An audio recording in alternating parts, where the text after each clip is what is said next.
Hello everyone, welcome to my channel infinity love. तो कैसे हैं आप सब?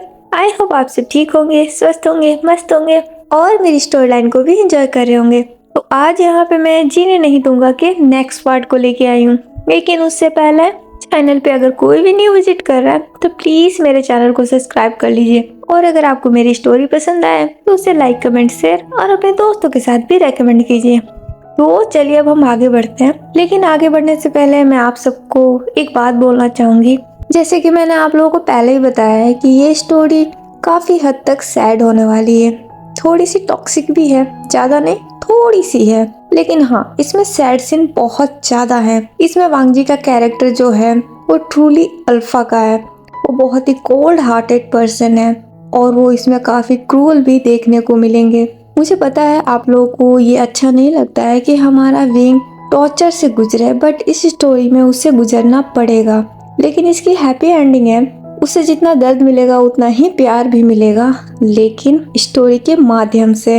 अगर आप लोगों को बुरा लगे तो कोई बात नहीं, आप लोग स्किप कर दीजिएगा, बट मैं इस स्टोरी के कैरेक्टर को चेंज नहीं कर सकती। अगर मैंने इसे चेंज किया तो स्टोरी का पूरा कॉन्सेप्ट खराब हो जाएगा, जो कि मैं नहीं कर सकती। इसका कैरेक्टर जिस हिसाब से डिजाइन किया गया है वो उसी हिसाब से पोर्ट्रे भी होगा। आई होप आप लोग मेरी बात को समझेंगे और मेरा साथ देंगे। तो चलिए अब हम आगे बढ़ते हैं। तो जैसा कि हमने लास्ट पार्ट में देखा था कि विंग के शादी वाले दिन जिस लड़के से उसकी शादी होने वाली थी उसकी डेथ हो जाती है। तो चलिए अब हम आगे बढ़ते हैं। मॉर्निंग में ऑफिस के अंदर विंग बैठा होता है, जब तक वहाँ पे जियांग फैमियन आते हैं। वो विंग के पास जाते हैं और बोलते हैं, विंग बेटे देखो मैं तुम्हारे लिए क्या लेके आया हूँ। विंग जियांग फैमियन के हाथ में देखते हैं जहाँ पे एक बॉक्स होता है, फूड बॉक्स होता है। वो विंग को देख के स्माइल करता है और बोलता है ये मेरे लिए।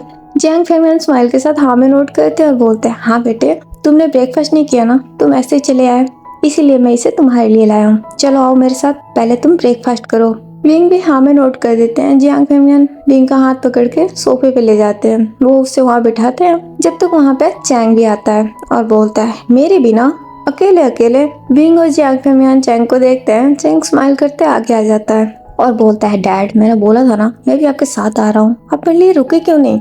जियांग फैमियन बोलते हैं, ओह मैं बहुत जल्दी में था, विंग ने मॉर्निंग में ब्रेकफास्ट नहीं किया इसीलिए। तो चैंग बोलता है, मुझे पता है, इसीलिए तो मैं उसके लिए ब्रेकफास्ट लेके आया हूँ।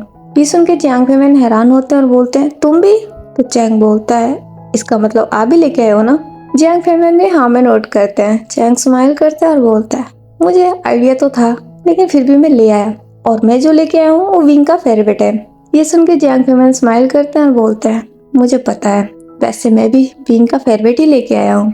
विंग इन दोनों की बातें सुनकर स्माइल करता है और उसकी आंखों में आंसू आ जाते हैं। चैंग ये देखता है, वो विंग के पास आता है और बोलता है, क्या हुआ विंग, तुम रो क्यों रहे हो?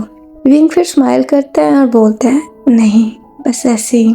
जियांग फैमियन समझ जाते हैं, वो विंग के आंसू को वाइप करते हैं और बोलते हैं, सॉरी बेटा, ये सब मेरी वजह से, मैंने तुम्हारी जिंदगी को नर्क बना दिया। मुझे कभी कभी ऐसा लगता है कि मैं तुम्हें यहाँ नहीं लाता वही ठीक था, मैं तुम्हें अपने घर लाके तुम पे बहुत बड़ा जुर्म कर दिया। तो विंग बोलता है, नहीं डैड प्लीज ऐसा मत बोलिए, अगर आप मुझे नहीं लेके आते तो शायद मैं आज दर दर की ठोकरें खा रहा होता। आपकी वजह से आज मेरे सर पे छत तो है, वरना मैं तो एक अनाथ था। मेरा क्या होता अगर आप मुझे नहीं अपनाते? जियांग फैमियन ये सुन के वो भी इमोशनल हो जाते हैं, उनकी आंखों में भी आंसू आते हैं और बोलते हैं, फिर भी विंग मैं तो तुम्हें अपने पास रखना चाहता था, मैंने सोचा कि मैं तुम्हें बहुत प्यार दूंगा, लेकिन मैं नाकाम रहा। मुझे कभी कभी ऐसा लगता है मैं बहुत ही यूजलेस इंसान हूँ, मैं तुम्हारे कभी काम नहीं आया, मैंने तुम्हारे लिए कभी कुछ अच्छा नहीं किया। मैंने जब भी तुम्हारे लिए अच्छा करने की कोशिश की उसका उल्टा ही हुआ। मैंने तुम्हारी खुशी के लिए सोचा कि मैं तुम्हारे रिश्ते को तुड़वा दूं, और मैंने ये किया भी, लेकिन देखो ना उसके बदले में क्या हुआ। लोगों ने तुम पे ही इल्जाम लगा दिया कि तुम मनहूस हो, इसलिए तुम्हारी शादी नहीं होती, बल्कि ये सब तो हमने जानबूझ के किया था, क्योंकि मैं नहीं चाहता था कि तुम्हारी शादी उन गंदे इंसानों से हो, वो तुम्हारे लायक बिल्कुल नहीं थे। और अच्छा ही हुआ जो वेंचा मर गया, क्योंकि मैं बिल्कुल नहीं चाहता था कि उसकी शादी तुमसे हो। उस जैसे घटिया इंसान की शादी तुमसे मुझे बिल्कुल गवारा नहीं था, लेकिन मैं इतना मजबूर हूँ कि मैं उसे चाह कर भी रोक नहीं पाया। लेकिन शायद तुम्हारी किस्मत को कुछ और ही मंजूर था। देखो तुम्हारी शादी उससे नहीं हुई, मैं बहुत खुश हूँ, मुझे इस बात का बिल्कुल दुख नहीं है। दुख सिर्फ इसी बात का है कि इसका भी इल्जाम तुम पे आया। मुझे तुम्हारे लिए बहुत बुरा लगता है विंग, प्लीज मुझे माफ कर दो, ये सब मेरी गलती है। वो इतना बोल के अपना हाथ जोड़ लेते हैं। विंग यांग फेमैन का हाथ पकड़ता है और बोलता है, डैड प्लीज आप ऐसा मत बोलिए, इसमें आपकी कोई गलती नहीं है, आपने कुछ भी गलत नहीं किया है, आपने तो हमेशा मेरा साथ दिया है, मुझे प्यार किया है, अगर आप नहीं होते तो पता नहीं मेरा क्या होता। प्लीज डैड, मुझे बिल्कुल बुरा नहीं लगा है। तो जियांग फैमियान बोलते हैं, नहीं बेटे, मैं अच्छे से जानता हूँ यू जो तुम्हारे साथ सलूक करती है वो बहुत ही बुरा है, वो तुम पे हाथ भी उठाती है और मैं उससे रोक नहीं पाता क्योंकि मैं भी मजबूर हूँ, तुम उससे जानते हो ना। विंग हाँ में नोट करते हैं और बोलते हैं, डैड सच में मुझे मॉम को इतना बोल के रुकते हैं और बोलते हैं, मुझे मिसेस जियांग की बातों का बुरा नहीं लगता, मैं जानता हूँ वो ये सब दिल से नहीं बोलती, बस गुस्से में आके बोलती है, कहीं ना कहीं वो भी मुझसे प्यार करती है ना डैड। ये सुन के जियांग फैमियान को और भी दुख होता है क्योंकि ये झूठ है। विंग कितना साफ दिल का है जो मैडम यू की इतनी कड़वी बातें, इतनी टॉर्चर को भी वो प्यार समझ रहा है। जियांग फैमियान विंग को हक कर लेते हैं और बोलते हैं, मुझे माफ कर दो मेरे बेटे, मुझसे सच में गलती हो गई, प्लीज हो सके तो अपने डैड को माफ करो। विंग फिर अलग होता है और बोलता है, डैड प्लीज अगर आपने एक और बार मुझसे माफी मांगी ना तो मैं आपका ये लाया हुआ ब्रेकफास्ट नहीं करूंगा, सोच लो। ये सुन के जियांग फैमियान स्माइल करते हैं और बोलते हैं, ठीक है मैं तुमसे माफी नहीं मांगूंगा, लेकिन प्लीज चलो इससे पहले फिनिश करो।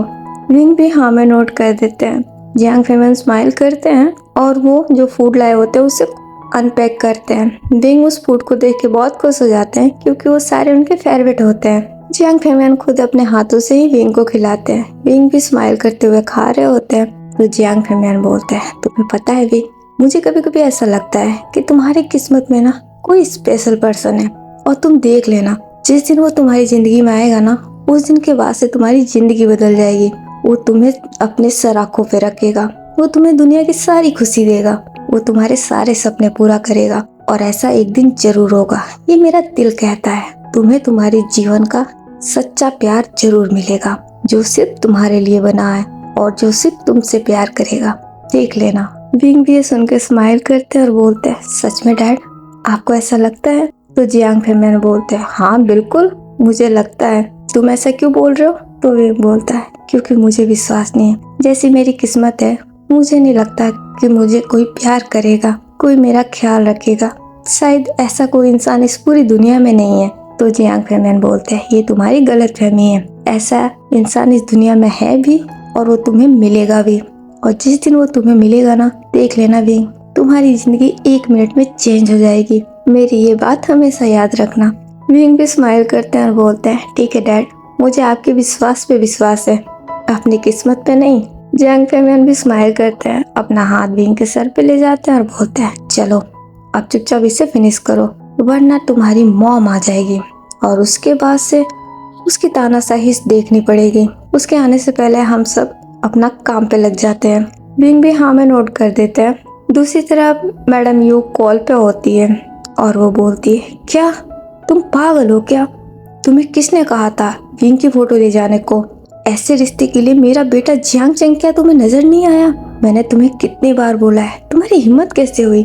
दूसरी तरफ लाइन पे एक लेडी होती है और बोलती है, मिसेस जियांग मैं सच बोल रही हूँ, मैं विंग की फोटो लेके नहीं आई थी, पता नहीं उसकी फोटो मेरे पास कैसे आ गई, मैं खुद शॉक्ड में हूँ। मैडम लैन ने उसकी फोटो देखी जब मुझे पता चला, जहाँ तक मुझे याद है मैं उसकी फोटो नहीं लाई थी, मैं उस लड़के की फोटो क्यों लाऊंगी भला? तो मैडम ये बोलती है, लेकिन ये सब तुम भी ना, सब कुछ गलत हो गया, लैन के घर में रिश्ता मैं उस विंग का क्यों कराऊंगी, मैं अपने बेटे का कराऊंगी ना, इतना बड़ा रिश्ता, और तुमने विंग के साथ करा दिया, तुम भी पागल हो। तो वो लेडी बोलती है, सॉरी मिसेस जियांग, इसमें मेरी कोई गलती नहीं है, अब लैंस आपसे मिलना चाहते हैं, वो अपने बड़े बेटे तलान वांगजी की शादी आपके बेटे विंग से कराना चाहते हैं और इसी सिलसिले में उन्हें आपसे मिलना है, तो आप बताइए मैं उन्हें कब भेजूँ आपके घर? मैडम यू अब सोच में पड़ जाती है, थोड़ी देर सोचती है और बोलती है, मैं तुम्हें बताती हूँ, एक काम करो तुम उन्हें कल बुला दो, आज मुझे कुछ काम है। वो लेडी ओके कर देती है तो मैडम यू कॉल रख देती है। कॉल रखने के बाद वो उठ के खड़ी होती है और बोलती है, बेवकूफ, इतने बड़े घर का रिश्ता उस विंग के लिए? कभी नहीं, मैं तो उसे किसी के हाथों बेचना चाहती हूँ, वो इतने बड़े घर जाएगा? नहीं नहीं, ये नहीं हो सकता, मुझे कुछ सोचना पड़ेगा। लैंस के घर तो मेरा बेटा जाएगा। हाँ, आने दो मैडम लैन को, मैं कोई ना कोई चक्कर चला लूंगी और वांग जी का रिश्ता अपने बेटे चैंग से करा दूंगी। हाँ, ये ठीक रहेगा। वो इतना बोल के स्माइल करती है। दूसरी तरफ लैन कॉर्पोरेशन में बहुत ही टेंशन का माहौल है। काफी लोग कॉन्फ्रेंस हॉल में बैठे हुए हैं। कॉन्फ्रेंस हॉल में एसी चालू है, लेकिन फिर भी सब लोगों के माथे पे पसीना आ रहा है। सब बहुत ही डरे हुए और घबराए हुए हैं। वो अपने हाथ की घड़ी में देख रहे हैं, जैसे उनके लिए तो समय रुक सा गया हो। सब बहुत डरे हुए घबराए हुए हैं। सबकी नजरें कॉन्फ्रेंस हॉल के गेट पे होती है, जब तक वो गेट ओपन होता है और वहां से अपने शाही अंदाज में हमारे वांग जी की एंट्री होती है। उन्होंने पूरा ब्लैक कलर का सूट, 3 पीस सूट वियर किया होता है।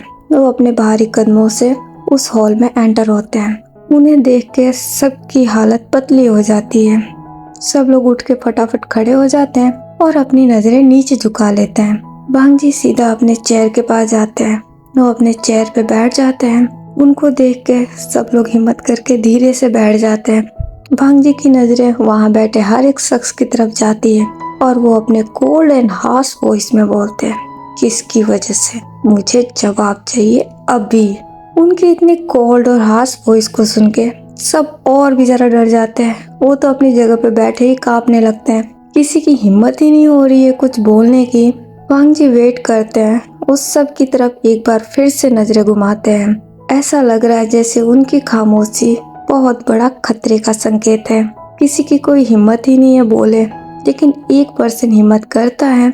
वो फिर उठ के खड़ा होता है। उसकी नजरें अभी भी झुकी होती है और बोलता है, सर, ये सब सप्लायर की वजह से हुआ है, उसी की वजह से देरी है। वो बहुत ही डरते डरते कांपते हुए बोल रहा होता है। ये सुन के वांग जी फिर उठ के खड़े हो जाते हैं। वो एक फाइल उठा के उस पर्सन के आगे फेंकते हैं और बोलते हैं, 24 घंटे है तुम लोगों के पास। 24 घंटे में इस मैटर को सॉल्व करो, वरना उस सप्लायर से ज्यादा तुम लोगों को फिक्र करने की जरूरत पड़ेगी। वो इतना बोल के अपने कोट के बटन को खोल देते हैं और वहाँ से निकल जाते हैं, जैसे कोई उस कॉन्फ्रेंस हॉल में आया ही नहीं था। उनके जाने के बाद भी सब लोग बहुत बुरी तरीके से कांप रहे होते हैं। फिर वो डोर की तरफ देखते हैं। वांग जी वहाँ से चले गए होते हैं। सब लोग फटाफट वहाँ से निकल जाते हैं और अपने अपने काम पे लग जाते हैं। लैन मेंशन में हमारी लैनी बहुत ज्यादा एक्साइटेड होती है। वो वांग जी को कॉल करती है। वांग जी अपनी मॉम का नंबर देखते हैं, वो अटेंड करते हैं। तो उधर से एक्साइटमेंट में लैनी बोलती है, वांग जी बेटे, जियांग्स के साथ हमारी मीटिंग फिक्स हो गई है। मैं उनसे कल मिलने जा रही हूँ, तो क्या तुम मेरे साथ चलोगे? वांग जी कोई जवाब नहीं देते। तो लैनी बोलती है, अब जवाब दे भी दो, मैं तुम्हारी माँ हूँ। तो वांग जी बोलते हैं, मैं बिजी हूँ। इतना बोल के कॉल रख देते हैं। लैनी अपने मोबाइल स्क्रीन पर देखती है और बोलती है, ये लड़का कभी नहीं सुधरेगा, पता नहीं किस पे गया है। ऐसी हरकतें तो मेरी नहीं है, ना ही इसके बाप की है। मुझे लगता है ये अपने ग्रैंडफादर पे गया है, वही ऐसे थे नकचढ़े। वो इतना बोल के बहुत गुस्सा करती है। नाइट के समय लैन किरण घर आते हैं। तो लैनी बोलती है, कल हमें जियांग्स के घर जाना है। मैंने तुम्हारे बेटे को भी बोला था, लेकिन वो तो किसी की सुनता नहीं है ना। उसने साफ तौर पर मना कर दिया, बोलता है मैं बिजी हूँ। लैन किरण ने सुन के हंसने लग जाते हैं और बोलते हैं, इसमें नया क्या है? तुमने ये उम्मीद भी कैसे कर ली कि तुम्हारा बेटा जाएगा? तो लैनी बोलती है, तुम उसे समझाते क्यों नहीं हो? वो तुम्हारी तो सुनेगा ना। तो लैन किरण हाथ जोड़ लेते हैं और बोलते हैं, ना बाबा ना, मेरी इतनी हिम्मत नहीं है जो मैं तुम्हारे बेटे को समझाऊं। मुझे मरना थोड़ी ना है, आग से खेलने का शौक मुझे नहीं है, तुम ही खेलो। तुम्हें तो वो ठीक से जवाब दे भी देता है, पर वो मेरे सवालों को तो जवाब भी नहीं देता। मैं नहीं पूछता उससे कुछ भी, तुम जानो और तुम्हारा बेटा जाना है। लेनी अपना हाथ अपने सर पे रख लेती है और बोलती है, मैं क्या करूँ तुम बाप बेटे का। वो घर का बड़ा बेटा है, लेकिन फिर भी उससे बिल्कुल परवाह नहीं है, और छोटा वाला तो नमूना ही है, पता नहीं वो कहाँ है। मुझे तो ये भी नहीं पता वो कहाँ चला गया। तो लैन किरण बोलते हैं, अब छोड़ो भी, तुम खुश तो हो ना, तुम अकेली चली जाओ ना, और मैं तो हूँ ना तुम्हारे साथ, हम दोनों चलेंगे। वैसे भी वांग जी को तुम जानती हो, वो क्या ही करेगा जाके। वो वैसे भी अपना कोल्ड फेस लेके जाएगा तो रिश्ता जुड़ने की जगह टूट जाएगा। तो अच्छा होगा तुम उसे ना ही ले जाओ। लैनी भी सोचती है और बोलती है, शायद तुम सही कह रहे हो, उसे अभी नहीं ले जाना ही ठीक रहेगा। एक बार ये रिश्ता फिक्स हो जाए, उसके बाद से देखती हूँ। मुझे पूरा यकीन है ये लड़का वांग जी को बदल देगा। पता नहीं क्यों दिल में एक उम्मीद जागी इसको देख के। वो इतना बोल के स्माइल करती है लैन किरण लैनी की स्माइल देखते हैं, उन्हें बहुत अच्छा लगता है। वो भी स्माइल करते हैं। वो लैनी को आके हग करते हैं साइड से और बोलते हैं, बस मैं भी यही चाहता हूँ कि तुमने जो सोचा है बिल्कुल वैसा ही हो। वैसे तुम्हें क्या लगता है, वांग जी वैसा करेगा जैसा तुम सोच रही हो? लैनी अपने दोनों हाथों को क्रॉस करती है और बोलती है, क्यों नहीं करेगा, आखिर मैं भी उसकी माँ हूँ। मुझे अच्छे से पता है उसे कैसे समझाना है। तुम बस देखते जाओ, एक बार ये रिश्ता फिक्स होने दो, फिर देखना कैसे मैजिक होगा। लैन किरण भी सुन के स्माइल करते हैं और हाँ में नोट करते हैं। नेक्स्ट मॉर्निंग को सब लोग उठ जाते हैं, ब्रेकफास्ट टेबल पे आते हैं। विंग भी आया होता है। मैडम यू विंग को देख के अपना मुंह बना लेती है। विंग अपनी नजरें झुकाए हुए डाइनिंग टेबल पे आके बैठ जाते हैं। सब लोग ब्रेकफास्ट कर रहे होते हैं। जियांग फेमियन एक बार अपनी वाइफ की तरफ देखते हैं। यू के चेहरे पे साफ साफ लिखा होता है कि वो कुछ कहना चाहती है लेकिन अभी बोल नहीं रही होती है। तो जियांग फेमियन बोलते हैं, क्या हुआ यू, तुम क्या सोच रही हो? मैडम यू नामे से रिलाती है, बोलती है, कुछ नहीं, अपना ब्रेकफास्ट करो। जियांग फेमियन भी हाँ में नोट करके अपना ब्रेकफास्ट करने लगते हैं। थोड़ी देर बाद सबका ब्रेकफास्ट हो जाता है। विंग उठ के खड़ा होता है, साथ साथ चैंग भी उठ के खड़ा हो जाता है। विंग वहाँ से जाने लगता है और चैंग भी। तो मैडम यू बोलती है, चैंग तुम यहीं रुको। ये सुन के विंग भी रुक गया होता है। तो मैडम यू बोलती है, मैंने अपने बेटे चैंग को बोला है, तुम यहाँ से जाओ। विंग हाँ में नोट करके वहाँ से चला जाता है। तो जियांग फेमियन बोलते हैं, ये क्या बात हुई, तुमने उसे क्यों नहीं रोका? मैडम यू घूर के देखती है अपने हस्बैंड को। तो जियांग फेमियन चुप हो जाते हैं। वो उठ के खड़े होते हैं और बोलते हैं, ठीक है, तुम्हें जो करना है करो, मैं ऑफिस जा रहा हूँ। तो मैडम यू बोलती है, नहीं, आज तुम ऑफिस नहीं जाओगे, आज हमारे घर लैंस आने वाले हैं। ये सुन के जियांग फेमियन शॉक्ड होते हैं और बोलते हैं, क्या लैंस? मैडम यू भी उठ के खड़ी होती है और बोलती है, हाँ, मेरे पास कॉल आया था। मैडम लैनी अपने हस्बैंड के साथ आज घर आ रही है। वो अपने बड़े बेटे लैन वांग जी के रिश्ते की बात करने आ रही है। ये सुन के जियांग फेमियन और भी ज्यादा शॉक्ड होते हैं और बोलते हैं, ये तुम क्या कह रही हो? तो मैडम यू बोलती है, जो तुम सुन रहे हो वही कह रही हो, क्या तुम्हें सुना ही नहीं दिया? तो जियांग फेमियन बोलते हैं, नहीं, मतलब तुम कह रही हो कि द मशहूर लैन किरण और उनकी वाइफ मिसेज लैनी यहाँ आ रहे हैं अपने बेटे के लिए? तो मैडम यू बोलती है, हाँ, मैंने वही कहा है। तो जियांग फेमियन बोलते हैं, किसके साथ? ये सुन के मैडम यू का चेहरा बन जाता है और बोलती है, उन्होंने तो विंग का नाम लिया है, लेकिन मैं ऐसा नहीं चाहती। मैं चाहती हूँ कि उनके बेटे की शादी अपने चैंग के साथ हो, इसीलिए मैं तुम्हें और चैंग को यहाँ रोक रही हूँ। वो 1 घंटे बाद यहाँ पहुँच जाएंगे और तुम अपना मुंह बंद ही रखना, बात मैं करूँगी, तुम समझ गए? तो फैंग मियान बोलते हैं, ये तो गलत है ना यू, अगर वो अपने बेटे की शादी विंग से कराना चाहती है तो तुम चैंग से क्यों कराना चाहती हो? तो मैडम यू बोलती है, तुम्हें समझ में नहीं आएगा, तुम्हें लगता है कि वो विंग मनहूस इतने बड़े घर जाएगा और मैं ऐसा होने दूंगी? लैंस के घर तो हमारा बेटा ही जाएगा, ना कि वो मनहूस। और तुम अपना मुंह बंद रखने वाले हो। अगर तुमने कुछ भी गड़बड़ करने की कोशिश की तो मुझसे बुरा कोई नहीं होगा। जियांग फेमियन अपनी वाइफ को देखते रह जाते हैं। मैडम यू वहाँ से चली जाती है। तो चैंग बोलता है, डैड ये क्या है, मॉम ऐसा कैसे कर सकती है, वो मेरी जिंदगी का फैसला ऐसे कैसे कर सकती है, उन्होंने एक बार भी मुझसे नहीं पूछा। तो जियांग फेमियन बोलते हैं, जैसे कि उसने मुझसे पूछा है, मुझे भी अभी पता चल रहा है ना, और वैसे भी तुम फिक्र मत करो, इतने रिश्ते हमने तोड़वाए हैं, इससे भी हम तोड़वा देंगे। चैंग ये सुनकर स्माइल करता है और बोलता है, बट डैड, अगर सच में वो लोग विंग के रिश्ते की बात करने आए हैं, ये तो अच्छी बात है ना, लैंस परिवार तो बहुत अच्छा है, उनका बहुत बड़ा नाम है, अगर उनके घर में हमारी विंग की शादी होगी तो मुझे लगता है विंग की लाइफ सेटल हो जाएगी। जियांग फेमियन सोचते हैं और बोलते हैं, हाँ, बात तो तुमने सही कहा, उनके घर में अगर हमारी विंग की शादी हुई तो उसकी लाइफ तो पूरी तरीके से सेटल हो जाएगी।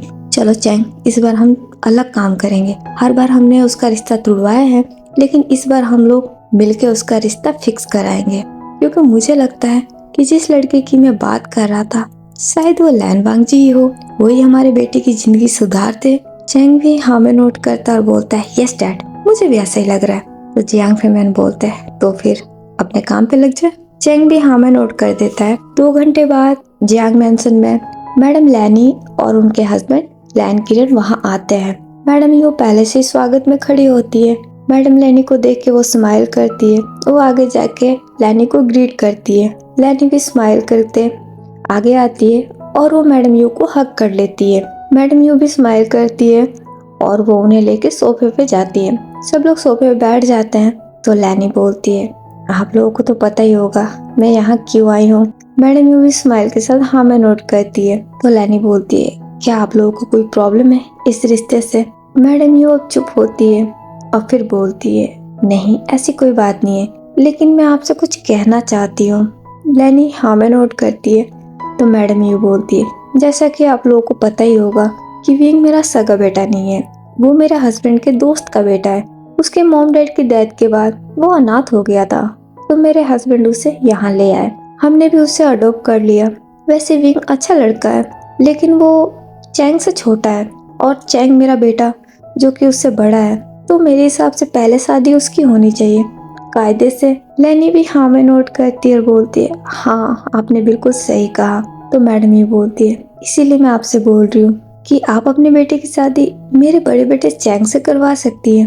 मेरा बेटा बहुत ही इंटेलिजेंट है, वो अच्छा खासा पढ़ा लिखा भी है और वो अभी अपने डैड का बिजनेस संभाल रहा है। लैनी ये सुन के चैंग की तरफ देखती है। चैंग भी वहीं बैठा होता है।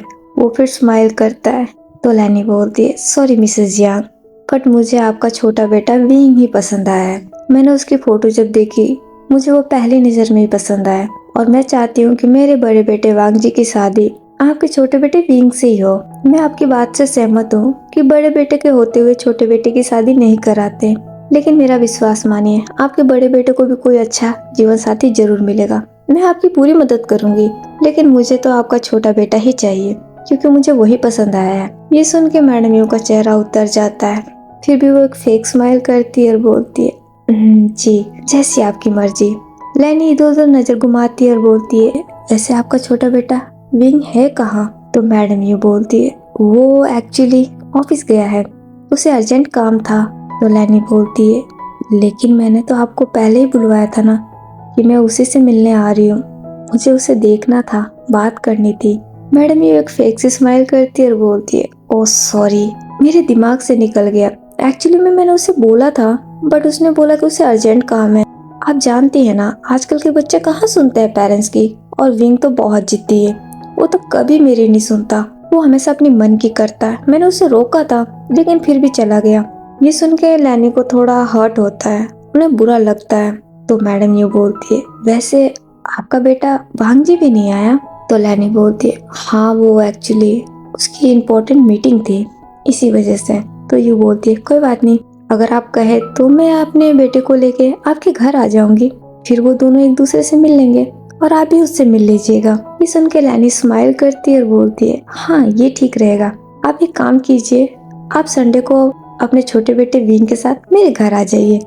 मैं भी वांग जी को उस दिन घर पे ही रोकूंगी और उस दिन दोनों बच्चे एक दूसरे से मिल लेंगे। मैडम यू भी हाँ में नोट करती है। तो लैनी बोलती है, वैसे आपको तो इस रिश्ते से कोई प्रॉब्लम नहीं है ना? आप मेरे बेटे को अच्छे से जानती होंगी, और अगर और भी कुछ जानना चाहती हैं तो आप बेधड़क मुझसे पूछ सकती है, मैं आपको सब कुछ बताने को तैयार हूँ। तो मैडम यू बोलती है, अरे ये आप क्या बोल रही हैं? आपको और आपके परिवार को कौन नहीं जानता, और आपके बेटे के बारे में कुछ भी जानने की कोई जरूरत नहीं है। मुझे पूरा विश्वास है वो आपका बेटा है, वो अच्छा ही होगा। ये सुन के लैनी भी स्माइल करती है और बोलती है, तो फिर ये तय रहा, आप संडे को मेरे घर आएंगे और उसी दिन हम दोनों बच्चे की सगाई कर देंगे। तो मैडम ये बोलती है, इतनी जल्दी? लैनी स्माइल करती है और बोलती है, नेक काम में देरी कैसी, मैं एक्चुअली मैं थोड़ी जल्दी कर रही हूँ क्योंकि मैं चाहती हूँ कि मेरे बेटे की जल्दी शादी हो जाए, अगर आपको कोई प्रॉब्लम ना हो तो। तो मैडम ये बोलती है, सॉरी बट मुझे थोड़ा टाइम चाहिए, मैं इतनी जल्दी नहीं करना चाहती। विंग मेरे लिए बहुत खास है, तो क्यों ना हम एक बार बच्चों को मिलवा देते हैं, फिर उसके बाद बच्चे एक दूसरे को पसंद कर लेंगे तो हम उनकी सगाई करा देंगे। लैनी थोड़ी देर सोचती है और बोलती है, ठीक है मुझे कोई प्रॉब्लम नहीं है, तो आप संडे को आएंगी? मैडम यू भी हाँ में नोट कर देती है। थोड़ी देर लैनी और वो सब लोग बैठ के बातें करते हैं, फिर लैनी उठ के वहाँ से चली जाती है। उनके चले जाने के बाद जियांग फैमियन बोलते हैं, ये सब क्या था? तो मैडम यू बोलती है, तुमने तो कुछ किया नहीं, तुमने देखा उन्होंने मेरे बेटे को रिजेक्ट करके उस मनहूस को सिलेक्ट किया। मुझे तो समझ में नहीं आता है कि हर बार वो लोगों को पसंद कैसे आ जाता है। जियांग फैमियन स्माइल करते हैं और बोलते हैं, क्योंकि वो कोहिनूर है और लैंस जौहरी, और उन्होंने कोहिनूर को पहचान लिया है। और वैसे भी ये वीक की किस्मत है, तुम उसकी किस्मत के बीच में तो नहीं आ सकती। उसकी किस्मत पे लैंस के घर जाना लिखा है, तो तुम लाख कोशिश कर लो तुम नहीं रोक पाओगे। अच्छा होगा तुमने हर बार वैसे भी उसकी शादी किसी भी इंसान से कराने की कोशिश की है, इस बार किस्मत खुद चल के आई है, तो अब कराओ उसकी शादी। तुम्हें तो वैसे भी पैसों से मतलब है, तुम उसे बेचना ही चाहती हो ना, तो तुम उन्हें लेंस के घर ही बेच दो। तुम उसके बदले में पैसे ले लो और उसकी शादी करा दो। ये सुन के मैडम यू गुस्से में आ जाती है। वो गुस्से में अपने हस्बैंड को घूरने लगती है। जियांग फेमियान स्माइल करते हैं और बोलते हैं, क्या मैंने कुछ गलत कहा क्या? ये तुम्हारा सच है। अपना सच सुन के तुम्हें इतना कड़वा लग रहा है। मैडम यू कुछ बोलती नहीं है, गुस्से में वहाँ से चली जाती है। जियांग फेमियान स्माइल करते हैं और बोलते हैं, मुबारक हो वीक, तुम्हें वो मिल गया जिसकी तुम्हें तलाश थी। वो इतना बोलकर स्माइल करते हैं और फटाफट अपने घर से निकल जाते हैं ऑफिस की तरफ। थोड़ी देर बाद जियांग फेमियान अपने ऑफिस पहुंच जाते हैं। वो फिर सीधा विंग के केबिन में जाते हैं। विंग कंप्यूटर पे कुछ काम कर रहा होता है। वो उसके केबिन में एंटर होते हैं और बोलते हैं, विंग बेटे, मैं तुम्हारे लिए गुड न्यूज लेके आया हूँ। विंग अपने डैड की आवाज सुन के उनकी तरफ देखते हैं, उठ के खड़े हो जाते हैं और बोलते हैं, गुड न्यूज? जियांग फेमियान एक बड़ी सी स्माइल करते हैं। वो फटाफट विंग के पास जाकर उसे हक कर लेते हैं। विंग इससे कंफ्यूज हो जाता है और बोलते हैं, क्या हुआ डैड, आप कुछ ज्यादा ही खुश हैं? जियांग फेमियान फिर अलग होते हैं और बोलते हैं, बात ही ऐसी है, तुम भी सुनोगे तो तुम खुश हो जाओगे। विंग स्माइल करते हैं और बोलते हैं, ऐसी क्या बात है डैड? तो जियांग फेमियान बोलते हैं, तुम्हें पता है आज घर पे कौन आया था? विंग नाम में नोट करता है। तो फेंगमियान बोलते हैं, आज हमारे घर लैंस आए थे। तो विंग बोलते हैं, लैंस? तो जियांग फेमियान बोलते हैं, अरे वही मशहूर बिजनेस टाइकून लैन किरण और उनकी वाइफ लैनी। तो विंग बोलते, ओह, लेकिन वो हमारे घर क्यों आए? तो फेंगमियान बोलते हैं, रिश्ते की बात करने। विंग ये सुन के खुश होते हैं और बोलते हैं, वाह, यानी चैंग के लिए? तो फेंगमियान बोलते हैं, नहीं, चैंग के लिए नहीं, तुम्हारे लिए। ये सुनते ही विंग का चेहरा उतर जाता है। तो फेंगमियान बोलते हैं, क्या हुआ? तो विंग बोलते हैं, डैड फिर से? तो फेंगमियान बोलते हैं, विंग, इस बार तुम्हें खुश होना चाहिए। हर बार जो तुम्हारी मॉम तुम्हारी शादी करवा रही थी, वो लोग अच्छे नहीं थे, वो गुंडे बदमाश लोग थे। वो लालच में आके तुम्हारी शादी करवा रही थी, लेकिन इस बार रिश्ता खुद चल के आया है, और वो भी कोई छोटे मोटे इंसान का नहीं, द लैन वांग जी का। तुमने उनके बारे में सुना होगा ना? मुझे नहीं पता था कि लैंस यहाँ पे वापस आ गए हैं। मैं भी ये सुन के काफी शॉक्ड हुआ। मुझे उम्मीद नहीं थी कि उनके घर से रिश्ता आएगा, वो भी तुम्हारे लिए। और मैंने लैंस के बारे में बहुत कुछ सुना है, वो बहुत अच्छे इंसान है, और उनका बेटा है, तो सोचो वो तुम्हें कितना खुश रखेगा। तुम उसके घर में खुश रहोगे विंग, और मैं तो चाहता हूँ कि तुम ये शादी करो। तो विंग बोलते हैं, डैड, क्या आपको भी ऐसा लगता है कि मैं आपके घर पे बोझ हूँ? ये सुनते ही जियांग फेमियान का चेहरा उतर जाता है और बोलता है, विंग, ये तुम क्या कह रहे हो? विंग के आंखों में आंसू आ गए होते हैं और बोलता है, डैड, आप सबको मेरी शादी की इतनी जल्दी क्यों है? तो फेंगमियान बोलते हैं, नहीं विंग, मुझे कोई जल्दी नहीं है, तुम मुझे गलत समझ रहे हो। वैसे भी तुम्हारी मॉम तुम्हारे पीछे पड़ी है, वो तुम्हें चैन से जीने नहीं देगी। वो तुम्हारी शादी किसी भी पागल इंसान से करा देगी लालच में आके। उसे तुमसे कोई प्यार नहीं है, वो सिर्फ तुम्हें अपनी जिंदगी से निकालना चाहती है। इसी वजह से मैं चाह रहा हूँ कि तुम लैंस के घर शादी करके चले जाओ, कम से कम वहाँ तुम खुश तो रहोगे। और अगर तुमने इस शादी से इनकार किया तो तुम्हें पता है ना, लैनी कोई ना कोई गंदा इंसान उठा के लाएगी और उससे तुम्हारी शादी करवाएगी। फिर तुमने सोचा है आखिर मैं कब तक तुम्हारे रिश्ते को रुकवाऊंगा? मैं भी तुम्हारा डैड हूँ, मुझे बुरा लगता है, मैं तुम्हारे रिश्ते तोड़वाता हूँ, लेकिन बदले में इल्जाम भी तो तुम ही पे लगता है ना। लोग तुम्हारे बारे में ही गलत बातें बोलते हैं और ये मुझे पसंद नहीं है। इसीलिए मैं चाहता हूँ बेटे कि तुम इस रिश्ते के लिए हाँ कर दो। मैं दिल से चाहता हूँ, क्योंकि मेरा दिल कह रहा है कि इस घर में शादी करके तुम बहुत खुश रहोगे। लैंस तुम्हें बहुत खुश रखेंगे। और वांग जी, शायद ये वही लड़का है जिसकी मैं बात कर रहा था, जो तुम्हारे सपने पूरा करेगा, जो तुम्हें दुनिया की सारी खुशियाँ ला के देगा। विंग अब वहाँ से आगे चले जाते हैं और बोलते हैं, डैड, मुझे विश्वास नहीं, मैं शादी नहीं करना चाहता डैड। मेरे बहुत से सपने हैं, मैं उन्हें पूरा करना चाहता हूँ। लैन किरण भी विंग की तरफ मुड़ जाते हैं। वो विंग के शोल्डर पे हाथ रखते हैं और बोलते हैं, विंग बेटे, तुम्हें अपने सपने पूरे करना है, करो, मैं तुम्हें नहीं रोक रहा हूँ। और वैसे भी तुम यहाँ रह के तो अपना कोई सपना पूरा नहीं कर पाओगे, क्योंकि यू तुम्हें ऐसा करने नहीं देगी। वो तुम्हारी सबसे बड़ी दुश्मन है। इसीलिए मैं चाह रहा हूँ तुम शादी के बाद अपने सारे सपने पूरे कर लोगे, देखना, ये मेरा विश्वास है। प्लीज मेरी बात को समझो बेटे। विंग अब अपनी नजरें झुका लेते हैं, वो कुछ नहीं बोलते हैं। फेंगमियान विंग के फेस को ऊपर करते हैं, उसके फेस को होल्ड कर लेते हैं और बोलते हैं, तुम्हें मुझ पे यकीन है? विंग हाँ में नोट करते हैं। फेंगमियान स्माइल करते हैं और बोलते हैं, तो फिर बस जैसा हो रहा है ये होने दो, ये किस्मत का इशारा है बेटा। ये रिश्ता खुद चल के आया है तो जरूर किस्मत तुम्हारे साथ कुछ अच्छा करना चाहती है। तुम अब किस्मत के बीच में मत आओ, किस्मत को अपना फैसला करने दो, ठीक है। बिंग भी हाँ में नोट कर देते हैं। फैंग मैन बिंग को गले लगा लेते हैं और बोलते हैं सब कुछ ठीक होगा बेटा, तुमने बहुत दुख सहा है, अब और नहीं, अब तुम्हारी किस्मत बदलने वाली है। तुम्हारी लाइफ में अब सिर्फ खुशियाँ ही खुशियाँ होगा, प्यार ही प्यार होगा। बिंग ये सुनते हैं, उनके आंखों से आंसू गिर जाते हैं, लेकिन वो कुछ नहीं बोलते। फैंग मैन फिर अलग करते हैं बिंग को और बोलते हैं चलो अब रोते नहीं है, ये खुशी का दिन है और मैंने सोचा है क्यों ना हम सेलिब्रेट करें। मैंने चैंग को भी बोल दिया है, उसने सारा अरेंजमेंट कर रखा है और यू तो आज आने वाली है नहीं, तो क्यों ना हम तीनों मिलकर आज सेलिब्रेट करें, क्या ख्याल है। तो विंग बोलते हैं बट अगर मिसेस जियांग को पता चला तो फैंग मैन बोलते हैं उसे कुछ पता नहीं चलेगा, तुम उसकी फिक्र मत करो, मैं हूं ना, तुम बस मेरे साथ चलो। विंग भी स्माइल के साथ हाँ में नोट कर देते हैं। तो फैंग मैन बोलते हैं ये हुई ना बात, चलो हम चलते हैं। तो विंग बोलते हैं डैड थोड़ा सा काम बाकी है, क्या मैं इसे पूरा कर लूँ उसके बाद चले। फैंग मैन हाँ में नोट कर देते हैं। तो विंग अपने काम में लग जाते हैं। नाइट के समय विंग अपने रूम में होते हैं, वो अपने विंडो के पास खड़े होते हैं और बाहर आसमान में देख रहे होते हैं। वो कुछ बहुत ही गंभीर सोच रहे होते हैं और फिर बोलते हैं क्या डैड ने जो बोला वो सच है, पर मुझे यकीन नहीं है, मुझे बहुत डर लग रहा है। जिस तरीके से मेरी किस्मत रही है मुझे नहीं लगता कि मेरी लाइफ में कुछ भी ठीक होगा। लेकिन डैड की बात भी सही है, मिसेस जियांग मेरी शादी के पीछे पड़ी है, वो किसी के साथ भी मेरी शादी करा देगी क्योंकि उन्हें मेरी बिल्कुल परवाह नहीं है।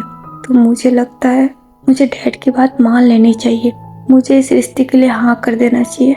कम से कम ये कोई गुंडा बदमाश तो नहीं है, वरना वैनचाव जैसे लोग, उसके बारे में सोच के ही मेरी रूह कांप जाती है। वो कितना घटिया इंसान था, उसने मेरे साथ बदतमीजी करने की कोशिश की। मैंने ये बात मिसेस जियांग को भी बताया, लेकिन उसके बावजूद उन्होंने मुझे ही थप्पड़ मारा था। नहीं, मैं डैड की बात मानूंगा, मैं इस रिश्ते के लिए हाँ कर दूंगा, चाहे जो भी हो, हाँ यही ठीक रहेगा। वो इतना बोल के चुप हो जाते हैं, उनके आंखों से आंसू बह रहे होते हैं। वो अपने आंसुओं को साफ करते हैं, थोड़ी देर तक वहीं पे खड़े रहते हैं, फिर वो अपने बेड पे आके सो जाते हैं। देखते देखते 2 दिन निकल जाता है, संडे का दिन आ जाता है। सब लोग अब रेडी हो रहे हैं लैंड मैंसन जाने के लिए। मैडम यू जो कि बिल्कुल खुश नहीं है, उन्हें बिल्कुल अच्छा नहीं लग रहा है, लेकिन एक बात की उन्हें खुशी है कि चाहे रिश्ता विंग का ही क्यों ना हो, बेनिफिट तो उन्हीं का होगा। अगर विंग की शादी लैंस के घर में हुई तो फायदा तो उनका भी बहुत बड़ा होने वाला है। और यही सोच के वो विंग को लेके लैंस के घर जा रही है। सब लोग रेडी होके निकल जाते हैं लैंड मैंसन की तरफ। दूसरी तरफ हमारी लैनी बहुत ही ज्यादा खुश और बहुत ही ज्यादा एक्साइटेड होती है। उसने तो अपने पूरी नौकरों की टीम को लाइन में लगा रखा होता है। वो सब कुछ चीजें समझा रही होती है कि किसको क्या करना है। पैन किरण लैपटॉप पर काम कर रहे होते हैं, वो अपने वाइफ को देख देख के स्माइल कर रहे होते हैं। लैनी सब नौकरों को उसका काम बता देती है और बोलती है जल्दी करो, वो लोग आते ही होंगे। सारे सर्वेंट हाँ में सर हिला के वहाँ से चले जाते हैं। तो लैन किरण बोलते हैं लैनी रिलैक्स करो, तुम्हें इतनी फिक्र करने की जरूरत नहीं है, वो लोग हमें अच्छे से जानते हैं। तो लैनी बोलती है तुम्हें कोई फिक्र नहीं होगी, पर मुझे फिक्र है।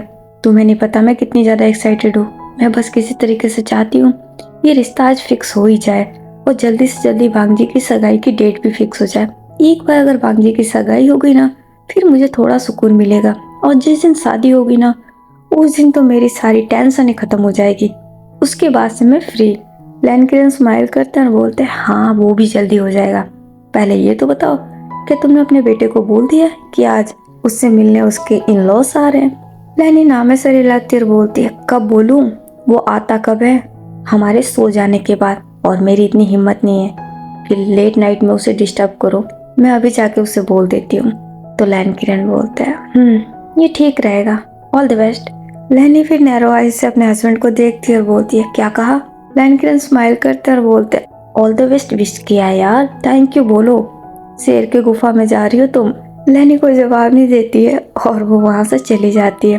दूसरी तरफ भांग जी के रूम में भांग जी अभी नींद में होते हैं, लेकिन उनके माथे पर पसीना होता है। वो अपने गर्दन को इधर से उधर हिला रहे होते हैं, ऐसा लग रहा है जैसे वो कोई सपना देख रहे हैं। वो फिर एक झटके से ही अपनी आंखें खोलते हैं और उठ के बैठ जाते हैं। वो पूरे पसीने से स्वेटी हो गए होते हैं। वो अपना हाथ अपने सर पे ले जाके अपने पसीने को वाइप करते हैं, फिर वो एक लंबी सी सांस लेते हैं। जब तक वहाँ पे लैनी एंटर करती है और बोलती है भांग जी बेटे तुम उठ गए। वांग जी अपने मॉम को देखते हैं, कोई जवाब नहीं देते। वो उठ के खड़े हो जाते हैं। लैनी स्माइल करते हुए आगे आती है और बोलती है, बेटे मैंने तुमसे कुछ पूछा है, अगर जवाब दे दोगे तो क्या कुछ तुम्हारा बिगड़ जाएगा? तो वांग जी बोलते हैं, क्या बात है मॉम? तो लैनी बोलती है, थैंक गॉड तुमने कुछ बोला तो सही। मैं तुम्हें यही बताने आई हूँ बेटे कि आज तुमसे मिलने तुम्हारे इन लॉस आ रहे हैं। ये सुन के वांग जी वहाँ से जाने लगते हैं। तो लैनी बोलती है, मेरी बात पूरी सुनो, उसके बाद यहाँ से जाना। वो थोड़ी देर में यहाँ पे आ जाएंगे, तो प्लीज थोड़ा टाइम उनके साथ बिता लेना। एक बार उस लड़के से मिल लेना जिससे मैंने तुम्हारी शादी फिक्स की है। वांग जी कोई जवाब नहीं देते हैं, वॉशरूम में चले जाते हैं। तो लैनी बोलती है, वांग जी जवाब दो मुझे। लेकिन वांग जी कोई जवाब नहीं देते। तो लैनी बोलती है, ये नहीं सुधरेगा, पता नहीं इसको क्या मजा आता है मेरी बातों को इग्नोर करने में, क्या करूं मैं इसका। वो इतना बोल के पैर पटकते वहां से चली जाती है। आधे घंटे बाद जियांग्स वहां आ जाते हैं। वो अपने कार से निकल के लैन मैंसन में एंटर करते हैं। वो जैसे ही लैन मैंसन में एंटर होते हैं, वो पूरे मैंसन को देखने लगते हैं। वो इस मैंसन को देख के काफी शॉक्ड हो जाते हैं, क्योंकि ये मैंसन नहीं कोई राजमहल नजर आ रहा होता है। वो इसकी खूबसूरती में ही खो जाते हैं। मैडम यू का मुंह तो खुला का खुला रह जाता है। वो यहाँ के शानो शौकत देखती है और मन में बोलती है, ये सब मेरे बेटे का होना चाहिए, लेकिन ये सब इस मनहूस की किस्मत में आ रहा है। पता नहीं ऐसे कौन से इसने अच्छे कर्म किए हैं जो इसके लिए इतने अच्छे घर का रिश्ता है। मुझे तो अभी से जलन हो रही है। वो इतना बोल के मन में विंग की तरफ देखती है। विंग बेचारा जो कि अपनी नजरें नीचे झुकाया हुआ होता है, वो बहुत ही डरा और घबराया हुआ होता है। जियांग फेमियान विंग का हाथ पकड़ लेता है, तो विंग उनकी तरफ देखता है। वो फिर स्माइल करते हैं और अपनी आंखों से इशारा करते हैं जैसे कि वो उसके साथ है। विंग भी हाँ में नोट कर देते हैं, जब तक लैनी और लैन किरण सामने आते हैं और बोलते हैं, आइए वेलकम। मैडम यू और जियांग फेमियान स्माइल करते हैं। लैनी मैडम यू को हक कर लेती है। लैन किरण भी जियांग फेमियान को हक करते हैं। तो लैनी बोलती है, आइए। मैडम यू हाँ कर देती है। सब लोग लॉन में चले जाते हैं और सोफे पे जाके बैठ जाते हैं। वो लोग जैसे ही सोफे पे बैठते हैं, कुछ सर्वेंट वहाँ आते हैं हाथ में ट्रे लेके। किसी के पास पानी की ग्लासेस होती है, किसी के पास टी, कॉफी, जूस, जिसको जो पसंद हो सारी चीजें लेके वहाँ आ गए होते हैं। वो सब कुछ वहाँ टेबल पर रख देते हैं और वहाँ से चले जाते हैं। तो लैनी बोलती है, प्लीज कुछ लीजिए। मैडम यू भी स्माइल करती है और वो पहले पानी का गिलास ले लेती है। लैनी की नज़र फिर विंग पे जाती है, जो कि नजरें नीचे झुकाए हुए बैठा होता है। वो विंग को देख के स्माइल करती है और बोलती है, फोटो में जितना देखा था तुम तो उससे कहीं ज्यादा खूबसूरत हो। विंग ये सुन के लैनी की तरफ देखता है। लैनी बहुत प्यारी से स्माइल करती है और बोलती है, यहाँ आओ बेटे। विंग ये सुनते ही बहुत घबरा जाता है। वो अपने डैड की तरफ देखते हैं तो फेंगमियान हाँ में नोट करते हैं। विंग उठ के खड़े होते हैं और वो लैनी के पास आता है। तो लैनी बोलती है, यहाँ मेरे पास बैठो। विंग भी चुपचाप लैनी के पास बैठ जाता है। लैनी अपना हाथ विंग के सर पे ले जाती है और बोलती है, तुम बहुत खूबसूरत हो। विंग ये सुन के स्माइल कर देते हैं, लेकिन वो अंदर से बहुत नर्वस होते हैं, वो बहुत डर रहे होते हैं। लैनी भी ये महसूस कर जाती है और बोलती है, क्या हुआ, तुम इतने घबराए हुए क्यों हो? विंग की तो कुछ हिम्मत ही नहीं है बोलने की, वो कुछ नहीं बोलते। तो फेंगमियान बोलते हैं, एक्चुअली मेरा बेटा थोड़ा शांत और शर्मीला है और वो अनजानी जगहों पे थोड़ा नर्वस होता है। वो घबराया हुआ नहीं है, बस थोड़ा सा नर्वस हो रहा है, क्योंकि आप उसकी होने वाली मदर इन लॉ है। तो मदर इन लॉ के सामने तो थोड़ा नर्वसनेस बनता है। लैनी ये सुनकर स्माइल करती है और बोलती है, किसने कहा कि मैं इसकी मदर इन लॉ हूँ? मैं तो इसकी मदर हूँ। मैं इसे अपने बेटे की तरह प्यार करूंगी। मैं इसकी सास बन के नहीं रहूंगी, मैं तो इसकी माँ बन के रहूंगी। ये सुनते ही विंग इमोशनल हो जाते हैं और वो लैनी की तरफ देखते हैं। लैनी एक स्माइल करती है और बोलती है, हाँ बेटे, तुम बिल्कुल ये मत सोचना कि मैं तुम्हारे साथ मदर इन लॉ की तरह पेश आने वाली हूँ। मैं तुम्हारे लिए तुम्हारी माँ की तरह हूँ। तुम मेरे बेटे के जैसे हो।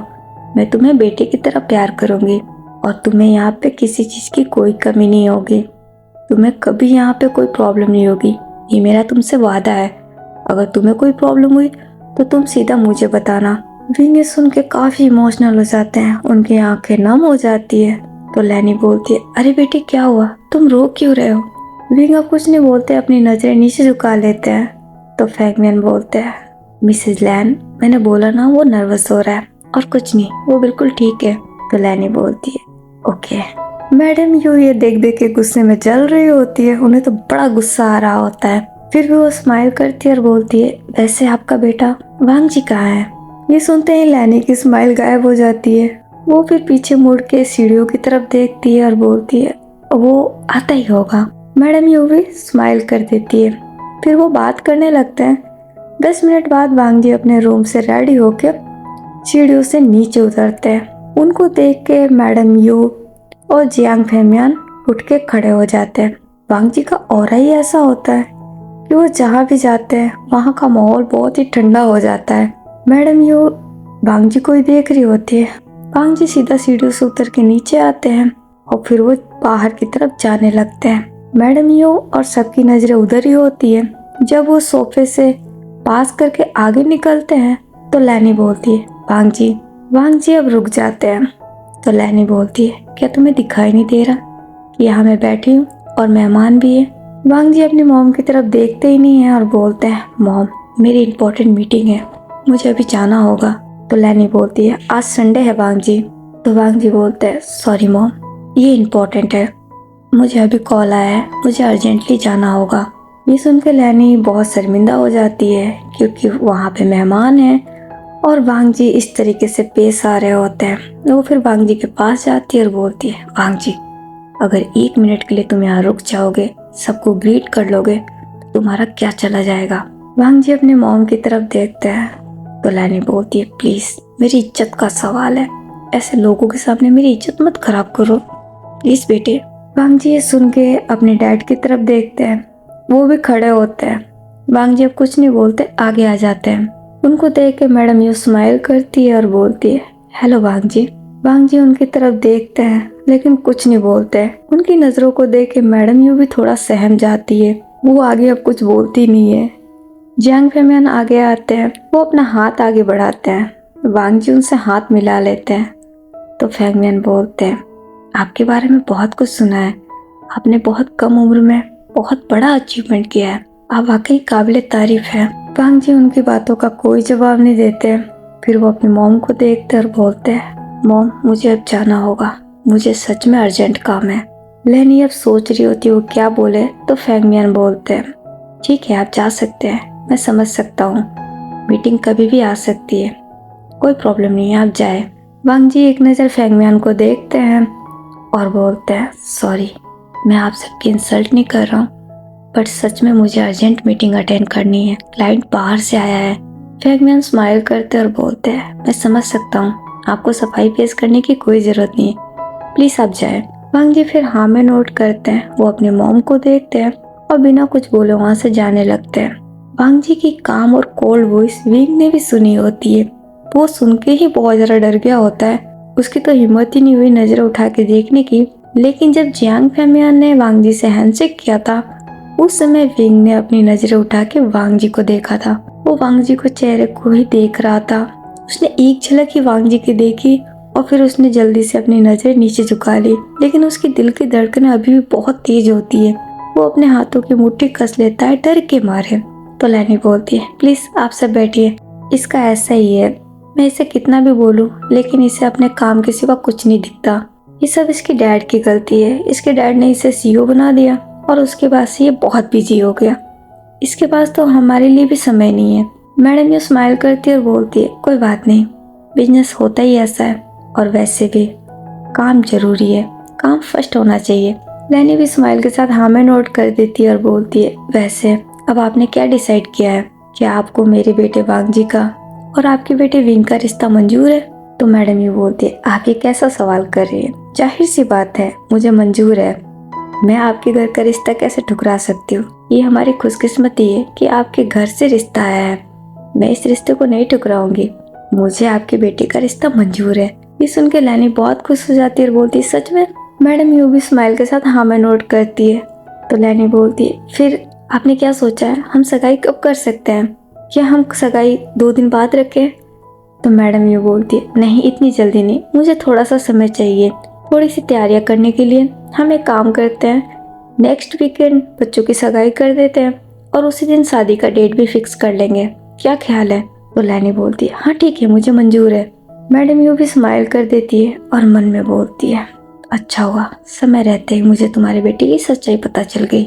फिर वो कुछ सोचने लगती है। यहाँ से हमें एक छोटा सा फ्लैशबैक दिखाया जाता है। मैडम यू बहुत गुस्से में उस लेडी को कॉल करती है जिसने लैनी को विंग की फोटो दिखाई होती है और उसे खरी खोटी सुना रही होती है। तो वो बताती है कि उसने जानबूझ के नहीं किया।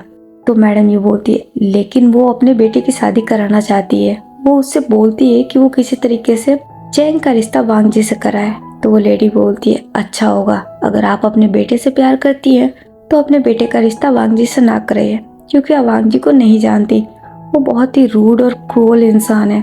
उसके सीने में दिल ही नहीं है। वो किसी के लिए प्यार हमदर्दी नहीं रखता। वो बहुत ही कोल्ड पर्सन है। वांग जी के बारे में ये सब सुन के मैडम ये शॉक्ड हो जाती है और बोलती है ये तुम क्या कह रही हो। तो वो लेडी बोलती है हाँ मैं बिल्कुल सच कह रही हूँ। तुम्हें क्या लगता है इतने बड़े घर का रिश्ता तुम्हारे घर कैसे आ गया। मैडम लैन इतनी जल्दबाजी क्यों कर रही है अपनी बेटी की शादी कराने में, क्योंकि उनका बेटा शादी करने को तैयार ही नहीं है। और तुम्हें क्या लगता है कि वो विंग को खुश रखेगा। वो विंग की जिंदगी नरक भी बना सकता है, क्योंकि उसके दिल में तो किसी के लिए प्यार ही नहीं है।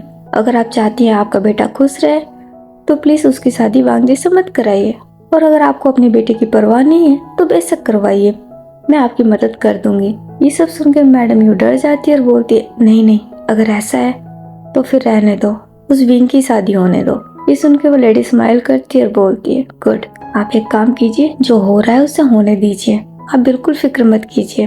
विंग की जिंदगी आसान नहीं होगी, क्योंकि वांग जी को संभालना कोई बच्चों का खेल नहीं है।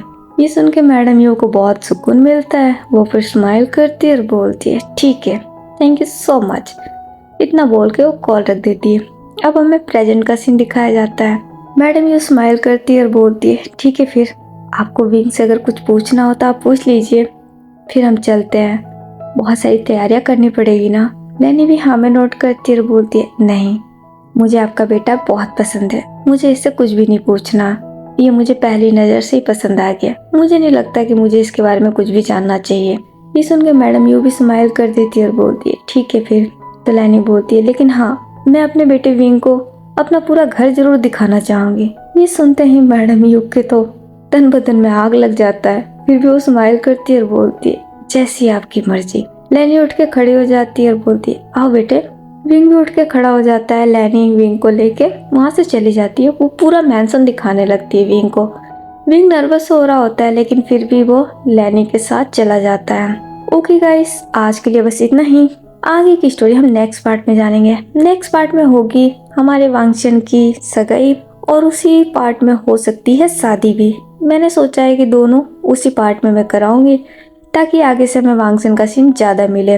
अभी तो फैमिली ड्रामा चल रहा है, मैं इसे स्किप नहीं कर सकती, क्योंकि फैमिली ड्रामा थोड़ा तो चलेगा, बस इसी पार्ट में चलेगा। नेक्स्ट पार्ट से हमारे वांगशन दिखने शुरू हो जाएंगे एक साथ। आज का पार्ट आप लोगों को जैसा भी लगा हो प्लीज़ मुझे कमेंट करके बता दीजिएगा, और अगर आप लोगों को पसंद आया हो तो मेरे इस वीडियो को लाइक कमेंट शेयर और मेरे चैनल को सब्सक्राइब भी कीजिएगा।